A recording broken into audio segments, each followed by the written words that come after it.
This module is going to be a primer for the information to come. Now don't worry about memorizing any of this right now. It will all be addressed in later modules. As a photographer learning video, you need to understand some of the main differences between shooting a wedding as a photographer and shooting a wedding as a videographer. First, let's start with the similarities. The good news is that setting up your camera to take a good picture is largely the same for video. Your camera settings will likely be very much the same. This is good news if you are using a DSLR that takes both photos and video. The shot composition is also the same. The rule of thirds and all the other composition principles apply. Basically, you could say that if it would make a good photo, the image would also be good for video as well.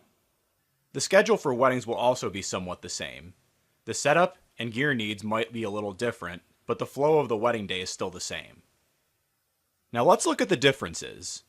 The differences between wedding photography and videography mainly come down to the gear, motion, audio, and timing. You need more gear than if you were shooting photos.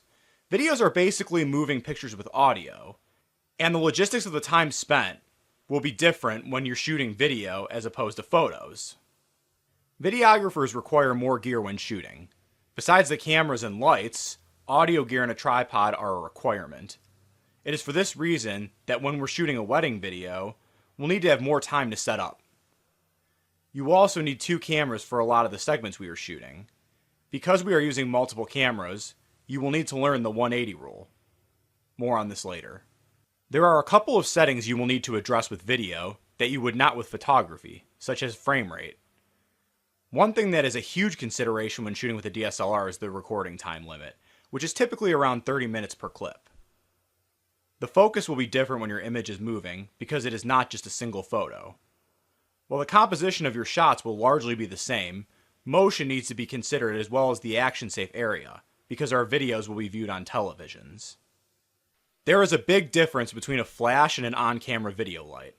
A flash is a lot brighter and covers more area. However, the good news is that you will be able to see exactly what it is you are shooting in real time in your viewfinder. Also, you won't have to worry about bouncing light off walls or ceilings. You simply will turn your camera light on and shine it on your subject. When a photographer looks at a wedding video, one of the hardest things for them to accept is that occasionally there will be some graininess when shooting in darker locations. Sometimes, even with a camera light, the subject of your shot will be lit correctly, but the background will be grainy. Keep in mind that with video, you do not have a flash that would light the whole area and take away the grain from the video. In this case, your video will not look that bad, but will probably have more grain than you're used to seeing. Remember, we are shooting a live event and do not have the benefit of lighting the scene, so this is acceptable to some degree. When shooting, you have to shoot with the final edit of the video in mind.